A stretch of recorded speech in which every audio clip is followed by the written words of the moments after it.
इस वीडियो में मैं एक ऐसी बीमारी की बात करूंगा कि जिसमें अमूमन लोगों को शर्म आती है और डॉक्टर के पास जाके अपने सिम्टम्स बता के दवाई लेना थोड़ी सी शर्म आती है, लोगों को नॉर्मली झिझक महसूस होती है।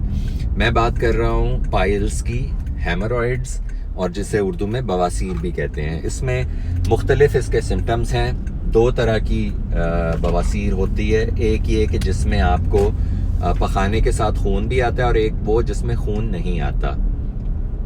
इसके और सिम्टम्स भी हैं, जैसे मिसाल के तौर पे आपको पखाने के बाद बहुत ज़्यादा ख़ारिश होगी और पखाने के साथ कई दफ़ा खून भी आता है। तो अगर ये हो रहा है तो ये याद रखें कि जो पाइल्स हैं यानी बवासीर जो है, ये वो बीमारी है उन लोगों को होती है जिनको नॉर्मली कब्ज़ की शिकायत रहती है, और जो लोग जिनका खाना पीना ठीक नहीं है, यानी वो एक बैलेंस्ड डाइट नहीं खाते।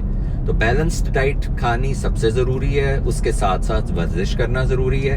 इन दो कामों को करने से आपको इंशाल्लाह कब्ज़ नहीं होगी। तो एक्सरसाइज क्या है? एक्सरसाइज ये है कि आपने हर रोज़ कम अज़ कम 40 मिनट सैर करनी है, तेज़ पैदल चलना है। ये सिर्फ एक्सरसाइज है, आसान सी एक्सरसाइज है।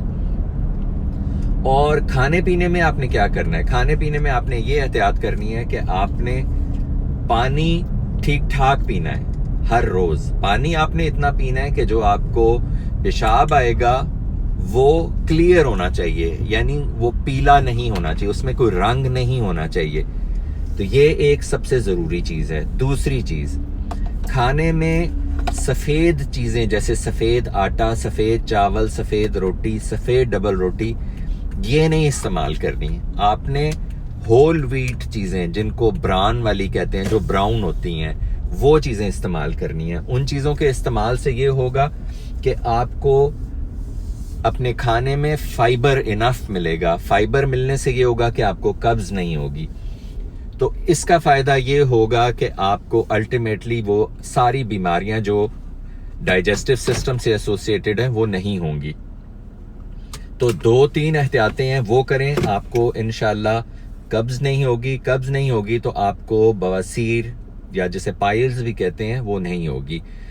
ये कोई इतनी ख़तरनाक बीमारी नहीं है, बहुत आसानी से इसको ठीक किया जा सकता है। जो एहतियातें मैंने बताई हैं वो आप करें, इंशाल्लाह 3 महीने के अंदर अंदर बगैर किसी दवाई के आप 100% ठीक हो जाएंगे। अगेन, वॉक करें, वॉक के साथ साथ मेक श्योर करें कि आप पानी, एम्पल पानी पी रहे हैं, इनफ पानी पी रहे हैं, और खाने में जो मैंने आपको ये एहतियातें बताई हैं ये करें।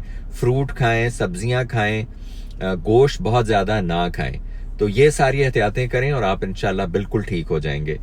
इस बारे में कोई सवाल हो तो पूछें, I will try to answer. Thanks for watching.